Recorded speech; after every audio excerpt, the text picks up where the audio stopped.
सरमायादारों का एतमाद बहाल। पाकिस्तान स्टॉक मार्केट में कारोबार को टॉप गियर लग गया। बुलंदी की नई तारीख रकम, पहली बार 69,000 की सतह अबूर। कारोबारी हफ्ते के पहले रोज मुस्बत रुझान, इंडेक्स में 1,000 से ज्यादा पॉइंट्स का इजाफा। इंडेक्स 69,300 से बढ़ गया। मार्केट हुजम में 1.2% इजाफा।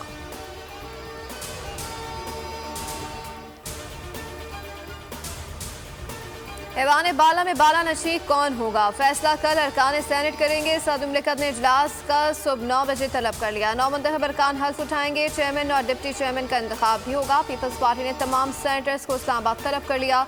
चेयरमैन के उम्मीदवार यूसुफ रजा गिलानी आज इत्तेहादी सेनेटर्स को अख्तार इशाइया देंगे। PTI का चेयरमैन डिप्टी चेयरमैन के इंतखाब के लिए बाइकॉट का फैसला। इलेक्शन इस्लामाबाद हाईकोर्ट में चैलेंज कर दिया।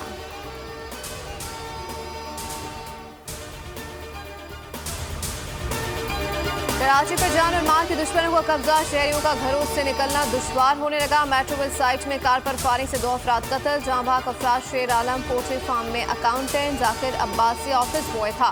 गाड़ी में 1 करोड़ 35 लाख रुपए लेकर बैंक जा रहे थे। पुलिस के मुताबिक वाकया मामूल का स्ट्रीट क्राइम नहीं, मुलजिमान के पास रकम की पूरी मालूमात थी। इतनी बड़ी रकम ले जाने से पहले पुलिस सिक्योरिटी लेना जरूरी है।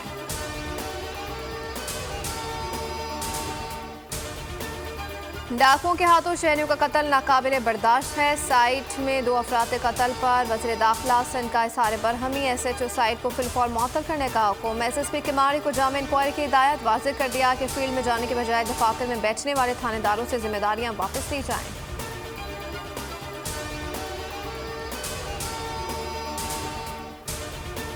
और शुजात की नई दास्तान रकम कर दी। जान देकर वैन लुटने से बचा ले। गुलजार हिजरी में वैन ड्राइवर ब्यूटी पार्लर के स्टाफ को छोड़ने निकला। सिकंदर गोड में डाकुओं ने रोक लिया। शुजात ने मुसलमान को ललकारा। लाइसेंस याफ्ता पिस्तौल निकालना चाहा, डाकू ने गोली चला दी। वैन में सवार लड़कियों ने खौफजदा होकर दौड़ लगा दी। सब्सक्राइब करें और बेल दबाएं ताकि कोई खबर रह न जाए।